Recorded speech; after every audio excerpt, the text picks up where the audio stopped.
Hello, everybody. Welcome to Poetry and Prose for Popular Perusal. This is session 2 of 2. If this is your first time here, please type 2 in the chat. If you were here for the last session, please type 1 in the chat so that I can get an idea of what we're doing today. We've got a great lesson planned out, and I think you guys are going to have a lot of fun. Okay, so for some people, it's their first time to the session. All right. So Poetry and Prose for Popular Perusal is our learning session for how to do short story, fiction, and short form poetry for popular perusal, as in on social media, whether it be on your own personal social media or on other sites. So this is our lesson plan for session 2. We're gonna start with a recap of session number 1, and then we're gonna go over what you need to know before you start writing, and then we're going to go over how to write these things. We're going to do the basics of poetry. We're going to do story drivers. We're going to do some hands-on flash fiction, and then we're going to talk about more topics, and we'll give some tips and tricks. So, okay, let's get started. This is what we discussed last time, and lucky for you guys, the ones who were here last time, get to talk about some things. So let's start with the introductions. Hello, I am Alex Crisanto, the president of the Diliman Literature Club and the editor-in-chief of the Clarion newsletter of the FEU. The Diliman Literature Club is the premier platform for this school for you to express and to learn how to express yourself through the 3 facets of literature, those being writing, performance, and literary analysis. So with that out of the way, let's go to the recap. So we talked about the popular platforms and styles of writing. So popular platforms being, okay, wait, we got someone in. Hi, Isel. Can you type 1 if you can hear us? We're just doing a recap of the topics for the people who weren't here last time. So we talked about the breakdown of our topic. We talked about the popular platforms and styles. We said you can post your work on mainstream social media, so to speak. There's Tumblr, Instagram, Twitter, Facebook. You can post all sorts of stuff there. And then there's the more esoteric websites, such as writerscafe.com, and Wattpad and AO3. And not to worry, I'll be providing, hopefully I'll be able to provide the PowerPoint or the replay of our last session so you guys can catch up.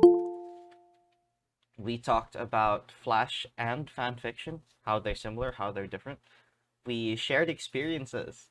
Some of us had great stories about our writing journeys. And then we talked about how to get started and how to be successful while writing. So for those who weren't here last time, don't worry. At the end of this lesson, I'll give you a YouTube link that should go to the recap of last session's lesson. But now, let's get started. Okay. That was the right thing to press. Okay, here we go.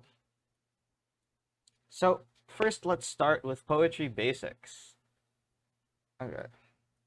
I'm gonna call a name and I'd like you to tell me what you know about poetry. So, I'll call a name and then you can type it in chat or you can unmute your microphone and you can tell me what you think poetry is all about. Okay, let's get a name. I'm gonna do this randomly, don't worry. Okay, and the lucky person is... Okay, Samantha, can you tell us what you know about poetry? Hi. Di ako prepared. Poetry consists of stanzas and verses. Okay, so that's a great way to put it. So normally you'll see poetry in a center line stanza format, but the basic of it is that poetry is a kind of literature that is supposed to evoke or cause you to imagine either a visual or lyrical image. And what separates poetry from other forms of writing, and the reason we're starting there, is because it's written for how it sounds, either when you read it out loud or when you read it in your brain. And as such, it's a very good place to start learning how to write. So we'll have some more hands-on experiences later on. But let's start with some basic terms.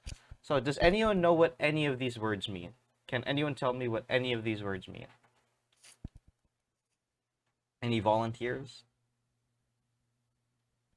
Okay, so so these are some basic terms that you'll hear when you research about poetry. So cadence is how poetry sounds when you read it. It's sort of the rhythm of when you're speaking. So two rhyming words, when you connect them, will sometimes have a syllable that goes down and a syllable that goes up. So a good example of this is this haiku called The Wren by Kobayashi Isa. It says, "The wren earns his living noiselessly." That's a good example of cadence. Meter is a technical term, which, terribly sorry. Sorry. What is this? All right, it's not important. Great. So, meter in poetry is the number of the pattern of beats in a line. So, for example, let's see, how do I discuss this without getting into names, stress, and feet?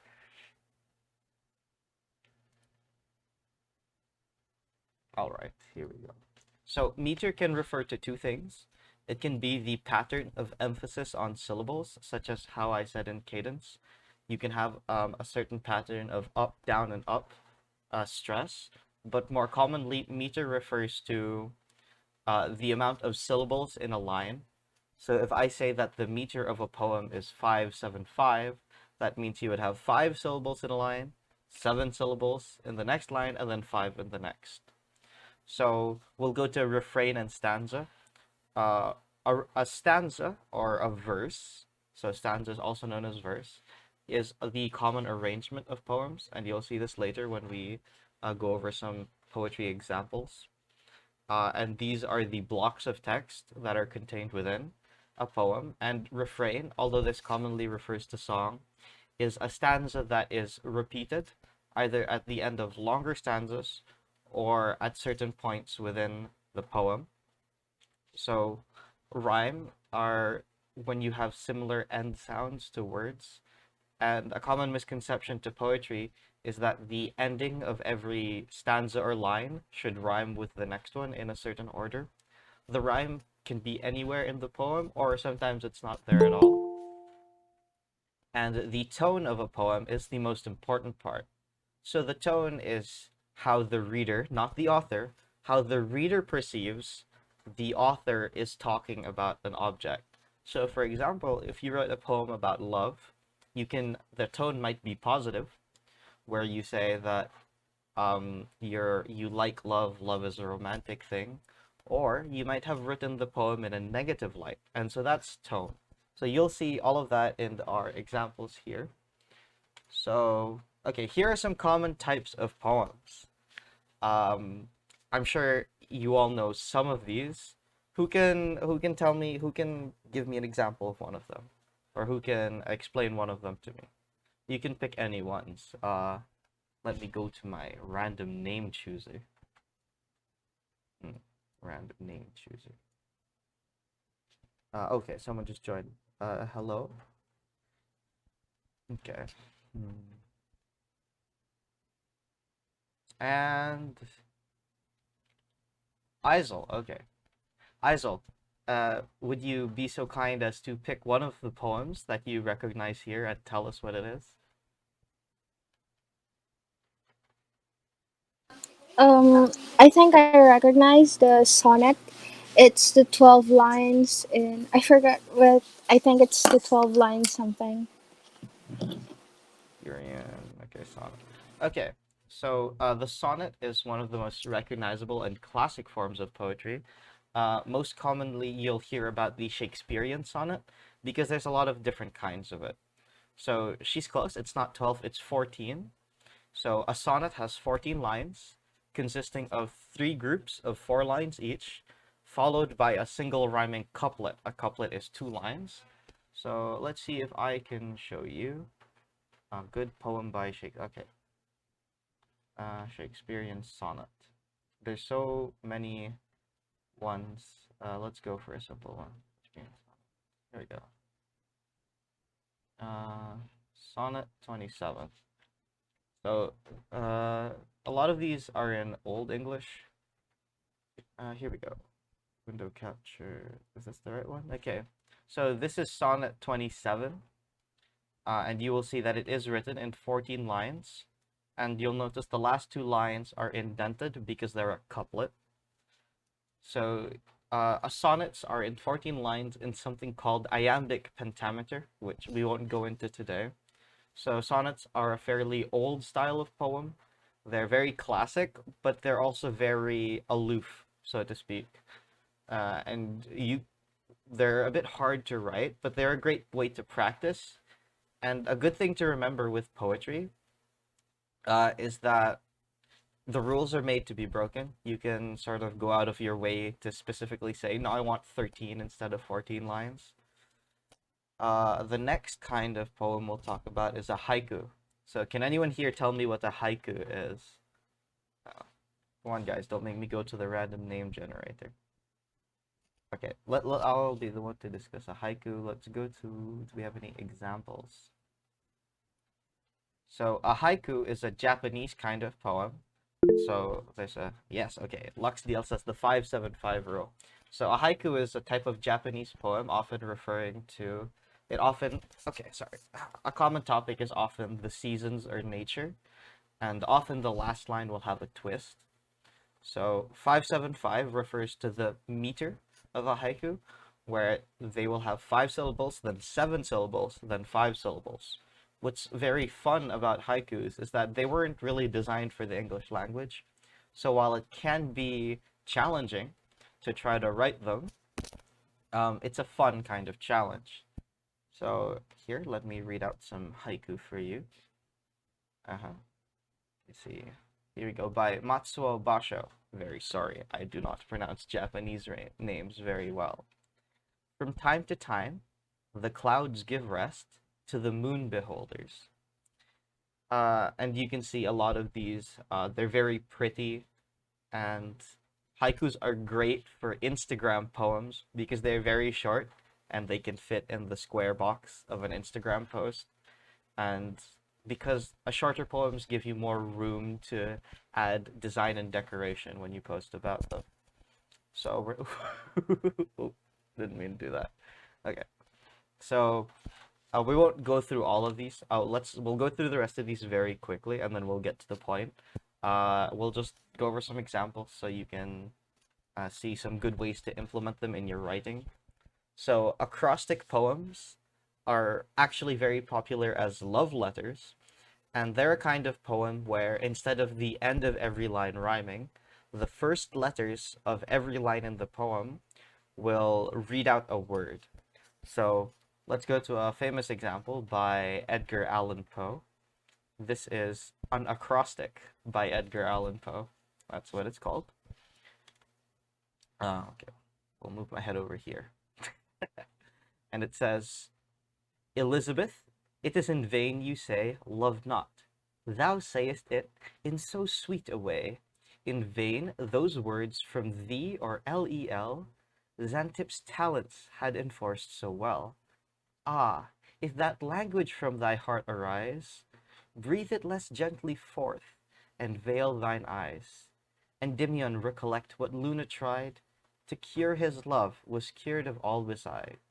His folly, pride, and passion, for he died. The names that are there are referring to literature that was popular at the time of writing, which is a couple hundred years ago. But if you notice, the first words of all these letters spell Elizabeth. The woman he is addressing into this poem, the name being Elizabeth. So that's what an acrostic is. I tried to drag the wrong face. Okay. And then we'll go to visual poems. Visual poems are great. You'll often see these if you've heard of word clouds in a class before, where you put words together to form an image. And this is a great one because, so I know we get a lot of girls in these classes, and this is a poem called Women by Mae Swenson. And I'd like to have a volunteer to read this out. Can we get any volunteers, please? before I hit up the random name generator and accidentally pick a guy, you know. If someone would be so kind as to read out this poem. So while we're waiting for someone to volunteer, and one of y'all better volunteer. Okay, here we go. All right, so this is the poem, and it's called "The Women" by Mae Swenson, and it talks about what women are supposed to be. And after we read it, I will discuss why it looks like this. So, do we have anybody who wants to read it out before I go to the before I go to the random name generator, to the name picker, guys? Is there anyone? Okay, no one wants to do it. Guess we're going to the name picker.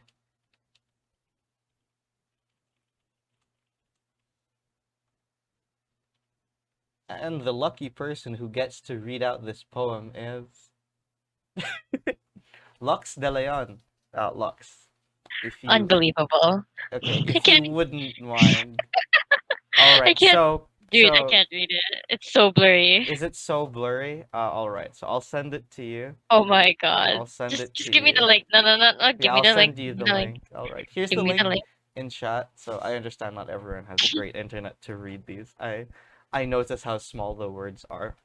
But for those who can't see it, oh, okay. So there's the Unbelievable. link. I put the link in the chat for those who can't read How it. do I read this? How do I Okay, read so this? the way you That's read it is you read the left line going down, and then the top, and then the right line going down, and then the center line. Wait, let me just. Let So me just put this in the my first brain. line, the line goes, "Women should be pedestals," and then just continue. Okay, wait, let me just. My brain absolutely did not prepare for this at all. Give me like a minute. Okay, so while we're discussing, while she's preparing, tell us when you're ready, Lux. Visual Cool. poems, while a lot of people associate them with like, oh, you know, you're writing a poem about a whale, so we'll make the words look like a whale. That's pretty shallow art, although that could get you lots of clicks. Um, but the true power of a visual poem is to arrange the words in such a way that when the person reads the poem, it makes them feel more emotion, right? And if I'm correct, Lux, the way this poem is ordered has left you quite unsteady. Lux, are you ready? I- It's all right. It's all right. We'll walk it through with you. Why would you pick my name? Unbelievable. I didn't pick your name. Nobody volunteered, and then the name picker. Name picker. Why did you pick my name? Unbelievable. Anyway, Ready? okay. Uh, Okay, I'll read it with you.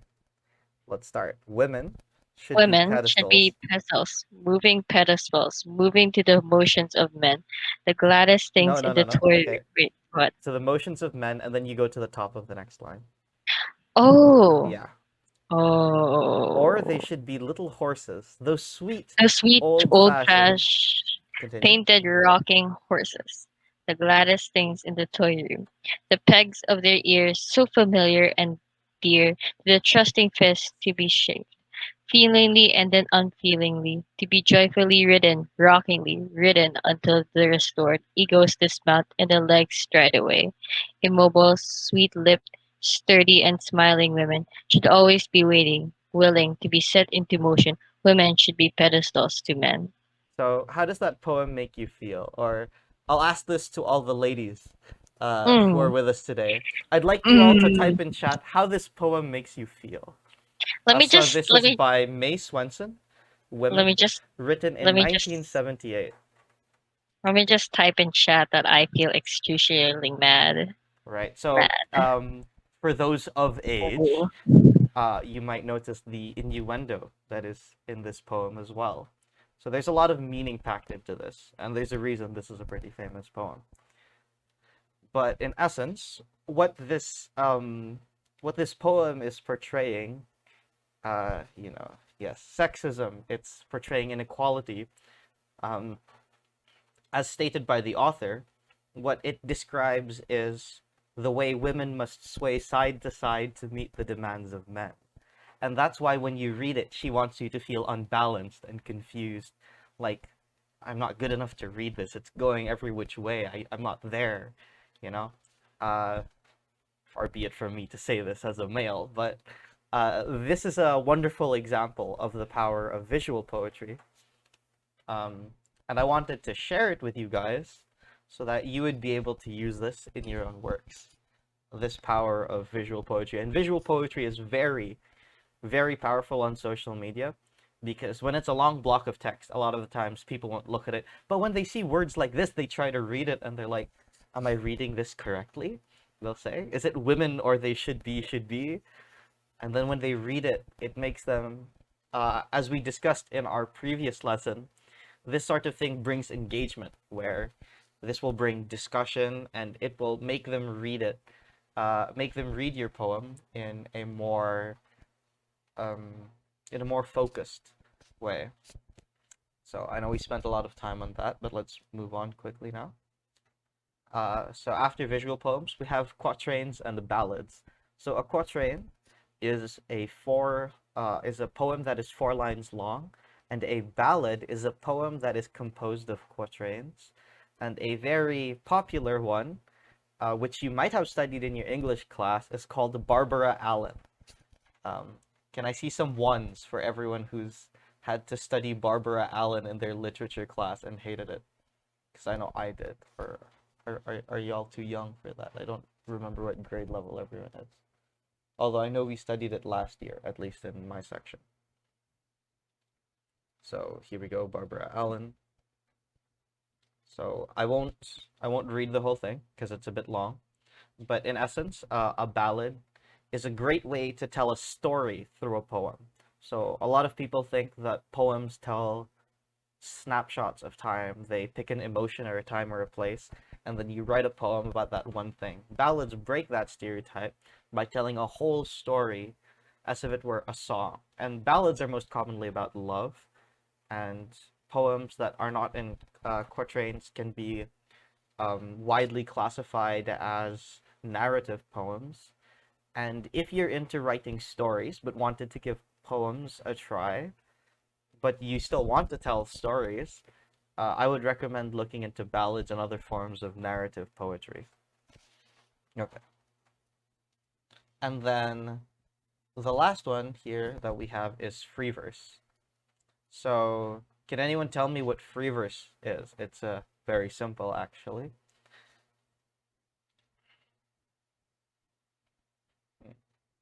Why does it look like that?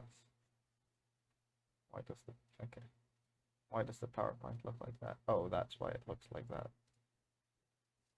Yeah, fixed the problem. There we go. Okay, has no limits. That's a great way to put it. What did I click? I clicked the wrong thing. There we go. So a free verse poem, as we say, has no limits. So all these other poems that we described have something that makes them of that genre. A lot of the times people are afraid of poetry because it has very strict rules to follow. They think, oh, I have to write it with the syllable sounding like this, my teacher said, or every word has to rhyme and I'm bad at rhyming. No, it doesn't. Even if you're not writing a free verse poem, poetry is, for some might say, the most creative way to write. And as such, feel free to break all the rules you want. And so we just discussed some common types to get you guys up to speed on the common sort of stuff that you might see and you might want to try writing. And perhaps in the future we'll have a more in-depth course on poetry. But now we must move on. Before we move on, are there any questions about poetry? Would you like to nominate anybody in the class today to read a poem, perhaps? Do you have a favorite poem that you want to share? So while I'm waiting for you guys, you can just type it in chat, or you can unmute right now. I will just prepare the next segment of our lesson. Okay, so next we're gonna talk about prose. So any poetry related questions, we should start on them now. And just as a reminder, we will be having a hands-on activity after this. And while it is completely optional, I would encourage everyone to either open a Google document or have a notebook with them to try and hop along with us as we do some hands-on practical exercises later to get your minds rolling for, if you want to write your own stories. Okay, if there are no questions, we'll move on. So, what drives a story? Can anyone tell me what drives a story? What makes a story go?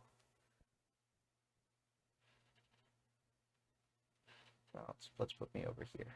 We can go below go.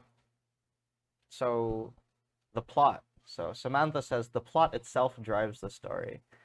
Does anyone want to say for them, like, when you read a story, what makes the story move?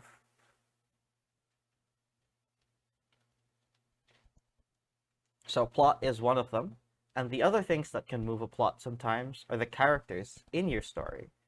Or maybe it's the events that are happening. Or maybe it's the world that your story happens in. So this section, we're going to talk about the 3 different kinds of story that you can write. And a good story is a combination of all of these 3. But when you're just starting out, you might want to try focusing on just one of these to get you going. So, what drives a story? Well, the first thing that can drive a story is characters. And anybody, well, I'm assuming are a lot of you, who reads fan fiction knows about character-driven stories. Character-driven stories are very powerful in the fact that you take 1 or 2 characters, and it's all about how they interact with each other. And this is great for fan fiction writers, because a lot of people who write fan fiction, especially the romantic sort, if it's about a ship, then you want to write about 2 characters. It doesn't really matter what's going on around them. So in this context, often you would take a bunch of existing characters, and then you would write out their interactions. You would write out how the characters develop with each other, and expect when you're writing these, you'll get a lot of dialogue. So character-driven stories are actually great for short stories or for fan fiction online. I think it was Isel last time who told us that she writes short form fan fiction about her. I think it was her favorite anime, if I'm correct. Isel, please correct me in chat if I'm wrong. And so that's a great example of a character-driven story where you take your favorite characters and you write about them. So when you write a character-driven story, what's really important is, since you're not focusing on your world or the events that are happening around it, you want to... This is a great way to learn how to develop characters. A great technique that I learned was to role play. I would get my best friend, and I would say, okay, you be what's an anime that's not offensive and won't get me canceled? So I might say, okay, hey, I'll be Iron Man and you be Captain America, for example. And then we would have a conversation as those characters. And as we played those characters to each other, it would give me a better idea of how people naturally talk to each other, how characters interact with each other. So that's character-driven stories. So some people say these are the shallower kind of stories. A lot of young adult fiction is written this way. Let's say if you're familiar with, what's a good example? If you're familiar with Twilight, Twilight is all about character development. Okay, so moving on to the second thing that can drive a story. And the second thing that can drive a story are the events that happen in the story.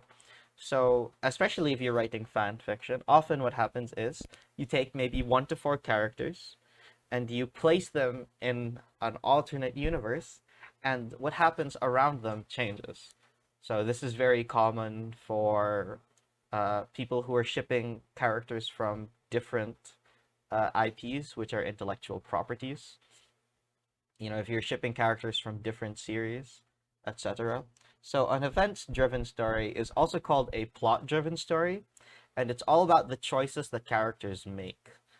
So often when you try writing one of these, your character might not change a lot as you go through it.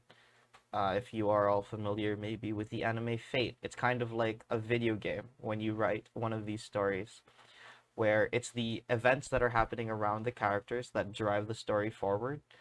What's a good example of this? Harry Potter. Everyone knows Harry Potter, right? Write number 1 if you don't know Harry Potter, so I know if I need to kick you from this call. Uh, write number 2 if you know what Harry Potter is. Anyone who doesn't, you're gonna go. I'm joking. I'm joking. Okay. So Harry Potter can be very clearly defined as not a character-driven story, but a plot-driven story. Why? Well, over the course of the story, although, some of them do develop a bit, Hermione remains the smart, nerdy girl who knows everything.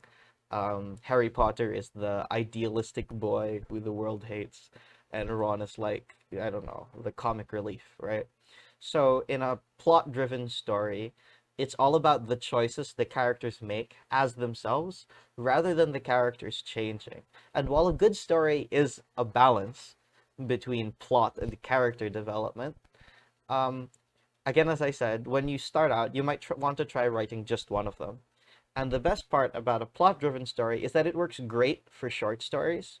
If you're writing maybe a 1-2 page, like a one-shot, since your characters don't change, it's much easier for you to tell a story that happens if the characters don't change. And it's not always a bad thing that characters don't change.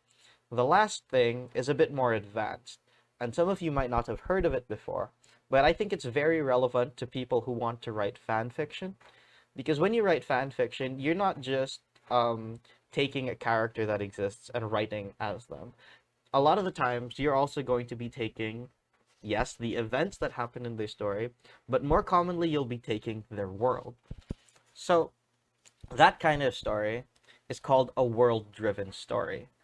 A very good world-driven story is Avatar. While Avatar is all about um, the development of, let's say, I'm talking about the Legend of Aang here, by the way, the first Avatar. So, while Avatar is all about the development of Aang, Sokka, and Katara, throughout the story, they don't change that much. Their basic characters stay the same. But you can't really say that it's their choices that drive the story. Here, it's the events of the world that move the story. And this can be really important to fan fiction writers. So when you take the world, it's not just the physical location that the story is set in. It's not just the mythical 5 continents. Another good example of a worlds-driven story would be Game of Thrones. Although I think some of you might be too young for that. So a worlds-driven story doesn't just take into account the geography of a location. A worlds-driven story takes into account, let's say, the reality of the universe you're talking about. For example, in our worlds, a lot of events are driven by politics. But let's say in the world of Avatar, a big part of the world is bending. The world of Avatar wouldn't be the world of Avatar without people being able to magically create fire or control Earth. And so when you write a worlds-driven story, you're going to go through many characters, and a lot of the times, the audience that you're writing for won't be able to intimately know all the characters, and you might not be able to develop the characters. And that's because in a worlds-driven story, your story is happening on a global scale. This is very popular with sort of space opera or science fiction stories, where they might even be beyond the global scale. They might be on a galaxy or a universal scale. And this is the hardest kind of story, in my opinion, to write. Because when you write these stories, you have to do something called world building. Even if you are taking from an existing franchise, world building is when you create the virtual world that your character lives in. A good example of world building is, for example, in Avatar, where, let's say, the water tribes can control water. Does this mean that that's why they never developed irrigation or advanced farming techniques? And you want to study the implications of how the different elements of your world interact with your story. And while sometimes it might seem a small detail, the more not realistic, the more believable your story is, the more the audience is willing to engage with your characters and relate with them. Just a moment, guys. What is this? Is this important? I hope it's not.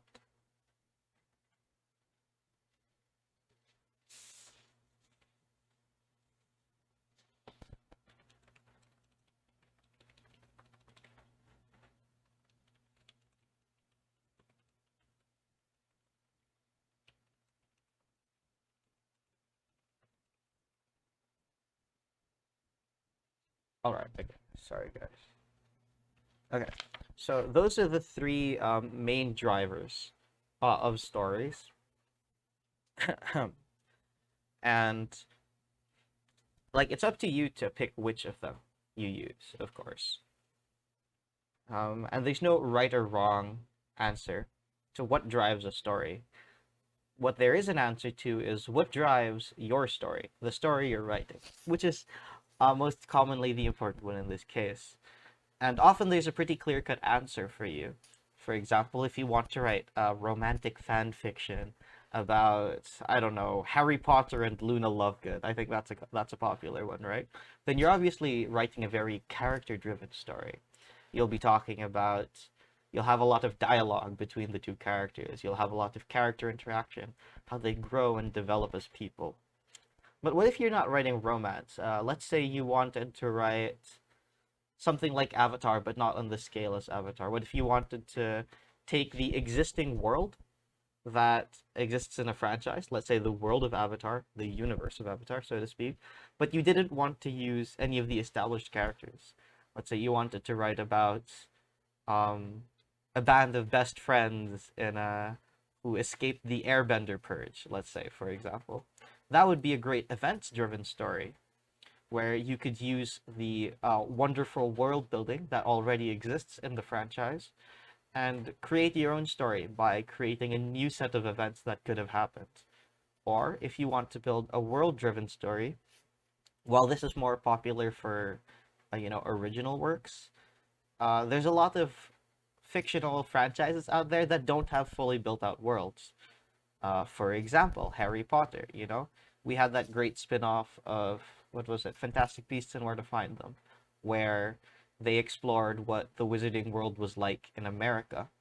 But there's a lot of space in the world for world building. What if you want to write a Harry Potter style story that's set in Russia? That's would be a world driven story. So based on what you want to write, you pick the kind of story that's best for you. And while you're just beginning, you want to really lean into that strength and really get really good at that, so that when you decide to move on to the next one, you can start building a more balanced story, because you'll already be proficient with one of the main drivers of stories. Now, of course, the best kind of stories combined all three of these, but again, as we said before, what's important is that you get to try, get to practice, and get to practice every day, working forward. So that is our discussion about fan fiction, and now let's talk. Oops, sorry. Okay. So now let's talk about flash fiction, right?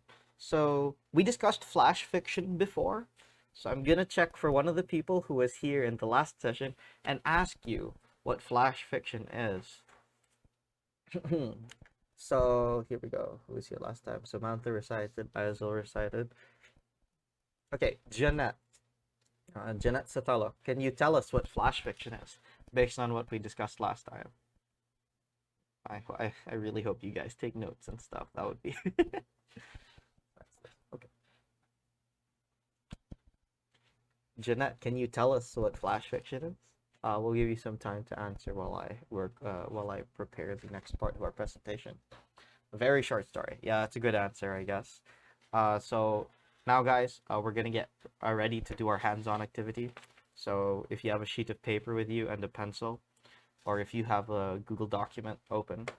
So flash fiction is not just a very short story, it is the shortest of stories. Flash fiction started around maybe the 80s, early 19th, late 19th century. And it's a great way to practice writing without having too much commitment. So we won't discuss the different types of flash fiction too in depth, because we did that last time. But just a quick recap, let me open the old PowerPoint. So it's genre fiction, defined as a very short story. There's no set word count. If a short story is commonly, 1 to maybe 20 pages, a short story can be as short, a flash fiction story can be as short as one sentence, or, one paragraph, one sentence, or even 6 words. So now I want everyone to agree on a theme. So can I use whiteboard? Open a jam, start a new whiteboard. Did I do the wrong thing? Share with, edit. Some people need access. Give access. Okay. Okay, sending. Okay, so this is optional. You can see the Jamboard. I think I did the right thing. Is this the thing where you can draw? Okay, okay. This is the thing where you can draw. So, okay, okay, guys. This will be our hands-on activity. So, if you don't have a notebook with you, okay, I'll say hi to the people here. Join the Jam file. If you're unable to, or if you're on like mobile and you can't do this, could you type 2? Type 1 if you're able to enter the Jamboard, so I know you're here. Type 2 if you can't. And what I'll do is I'll screen share this. Is this the eraser? So bear with me, this is the first time we're trying this out. Again, please type 1 in the chat if you can, if the Jamboard worked for you. Type 2 if it didn't. And if whenever I find out who's drawing all these oohs and ohs, I will. Okay. If you can't, what we'll do is you can participate on your notebook or on your tablet. Let's open a window capture for this. Just for a moment and enjoy the bag. Okay. So while I'm fixing the Jamboard, anyone who hasn't, this is the link for attendance. Please go and write out your attendance. Props, Jamboard, 11111. Great. Jamboard, here we go. Okay. Transition. You should be able to see it right about now. There we go. Okay. Here we go. Here's our Google Jamboard. Okay. Okay, so what we're gonna do is we're going to make, I really hate how you, there's the text box. Okay. We're gonna make 6-word stories. Oh no, Isel left. Okay. So we're gonna make 6-word stories. What we're gonna do is, you can stop drawing now, guys. The school will see you. Okay, so what we're gonna do is we're all gonna write our own 6-word stories, and what we're gonna do first is we're gonna pick a theme. Okay? So theme number 1. Theme 1. How do I make this box bigger? There we go. Stormy night. Theme 2. Aurora, I'm still here. Welcome back. Valentine's. Okay. Theme 3. What's a good theme? Cats. Let's go cats. Okay. So, okay, I want everyone to vote for a theme. I want everyone to vote for a theme by putting one line beside the theme.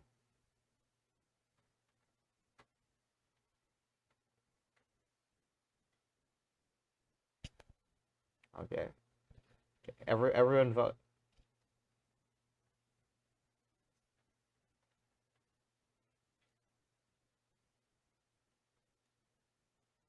You have to be using the pen tool instead of the laser tool to have your markings for. Okay, we're all writing about stormy nights, and then what you're gonna do is you're gonna take it here, and you have 6 words to write a story, and I'm gonna give you guys a sample, and then you guys aren't allowed to copy it.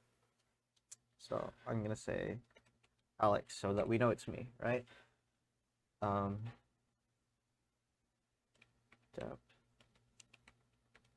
tap,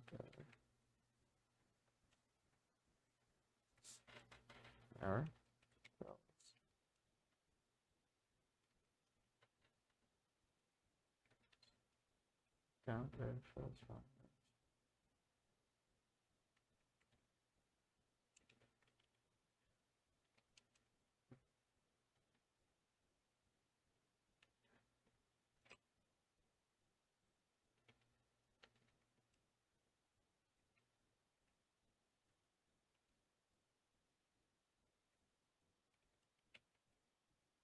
Okay, so this is mine. Here we go.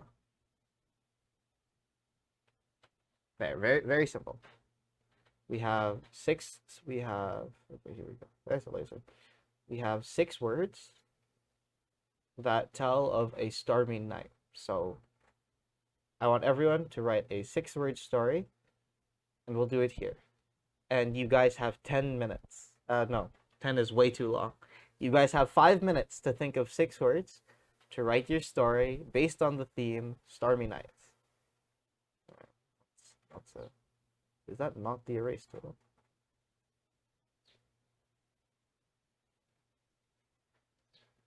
Sticky notes.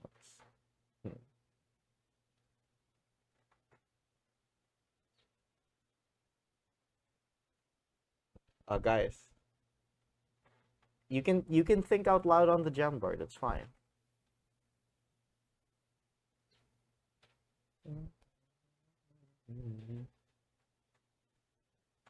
Oh, I wish it told me who everyone was.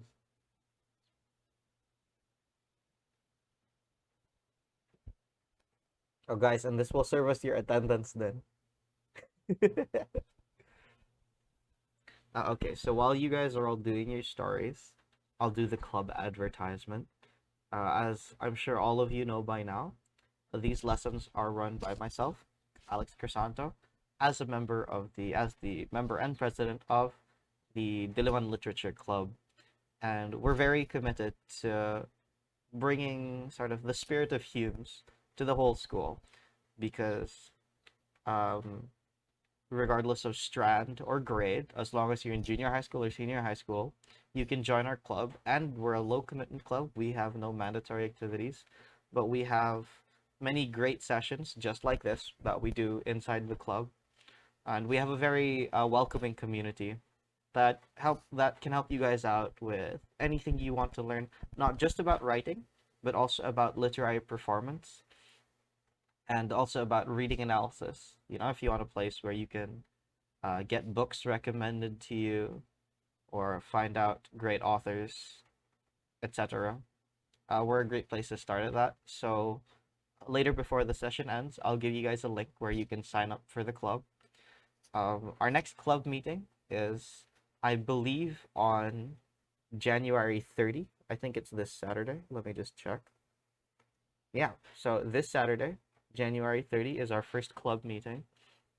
And if you guys sign up before then, you'll get to join the club meeting as new members, and you can leave whenever you want. There's no registration fee, but you'll get to learn about what we are, what we do, how we run our meetings, and we run on-demand classes for anyone who wants them.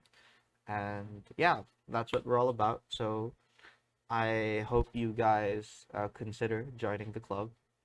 And we have the first one by V. Noisy rain, lights go out, surprised. Is that 6 words? That is 6 words. Okay, I really like this story. See, here we have a start, we have a build-up, and we have a twist at the end. Here, Isel, ooh, romantic. Under the blankets, hands intertwined together. Aw.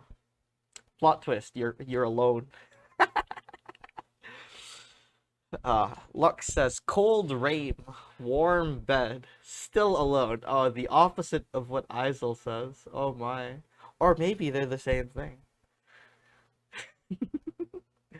No, let them be happy. You know, hands intertwined. There's nothing saying there's more than one person. What if you're crying?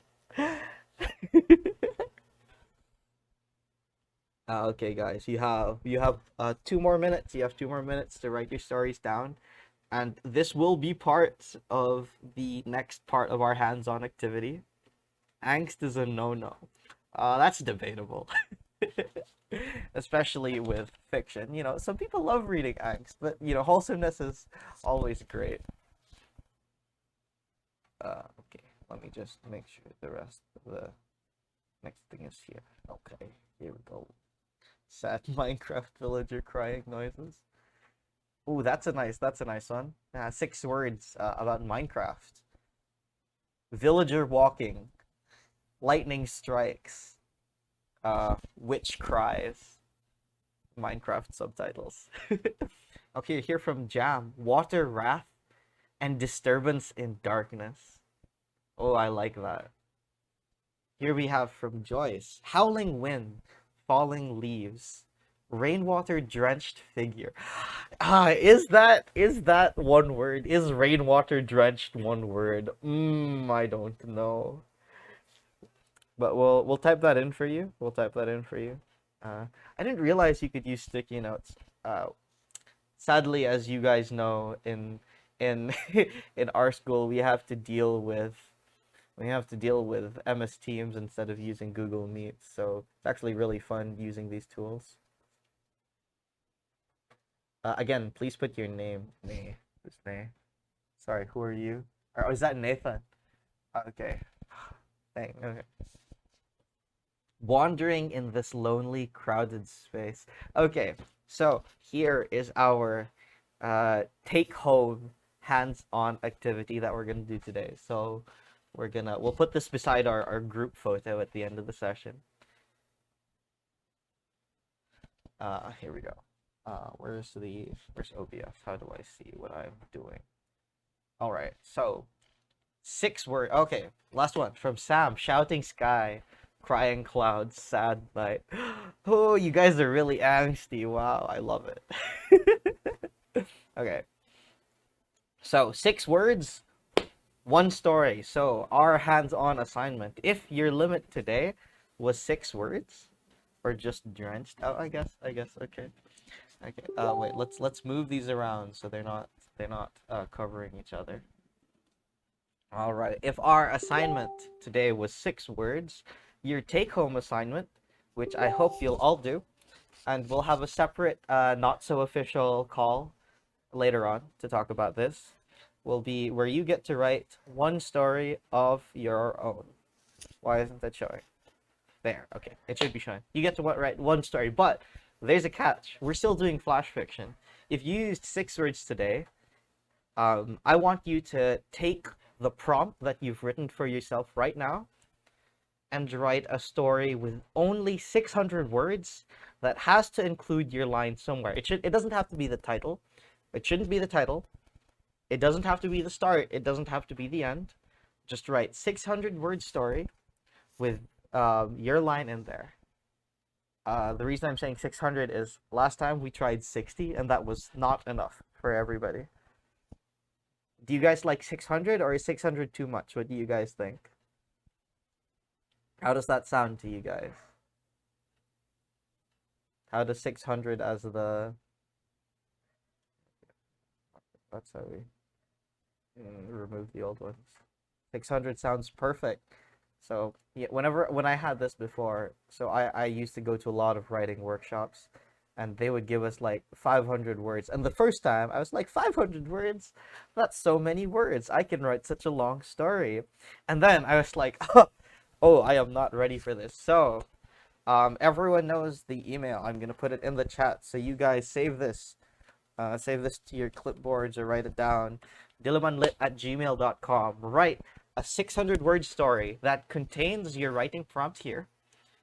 And if you submit it before before Saturday, if you submit it before Saturday, I will sign you up to the club meeting, and the next club meeting we have for the Dillaman Literature Club, we'll read your story there. We'll help you edit it. We'll talk about your story. We'll give comments. And if you want to submit your story anonymously, don't worry. Only me and the officers have access to that email. So feel free to use your personal email. Put your name there so we know who to credit it to. And the reason why we're doing this, the best story that gets written, the best story that gets written here will be published in the FEU Clarion Basic Education newsletter for the whole school to read and for you to put on your resume. And again, if you want to stay anonymous, don't worry, we can just put your initials and credit you internally. So there we go. This is your assignment, 600 words. Have your prompt in there. Submit it before Saturday. You can still submit it after, and we'll talk about it in a future meeting. But if you submit it before this Saturday, you'll get to join our club meeting and talk to the whole club about it. So, okay, that covers everything. Um, that's our hands-on. Before we end, we're gonna talk about this. We're gonna talk about this again. I know we talked about this last time, but for the new people, and as a reminder, I want to talk about fighting writer's block. A lot of people say, "Oh, my brain is so empty. I have to do more exams and more quizzes. Online learning is so boring. I just want to go to sleep." And you can't write what you want to write. Well, there's a good reason for that. Habits are stronger than willpower. If you want to defeat writer's block, make it not a problem. Because if you have to use your willpower to write every time, you're not going to do it. You're not going to be able to do it every day, right? You have to remove as much friction. You have to figure out what's stopping me from writing. You have to remove it and make it a habit to write every day, because the only way you'll get better is by writing every day, by making it a habit. Maybe not every day, maybe do every other day, and then do every evening. Then maybe you're going to start writing twice a day, and before you know it, you'll have more writing than you know what to do with. Okay? So here's a wonderful quote that I wrote. Credits to Ira Glass for the inspiration. You have taste. Okay, everyone in this call, you have a vision. Even if you don't have the skills yet to bring that vision of yours into this world, the fact that you know that your work is missing something special means that you have the potential to bring that special something to life. You know, Ira Glass says that your taste is killer. And the only way to bridge the gap between your taste and your skill is to write every day until you're writing what you want. And you won't know it until you get there. So, mostly ladies and gentlemen, I think we only have things, gentlemen, thank you for coming to Poetry and Prose for Popular Perusal. This is session 2, January 26, presented by the Diliman Literature Club.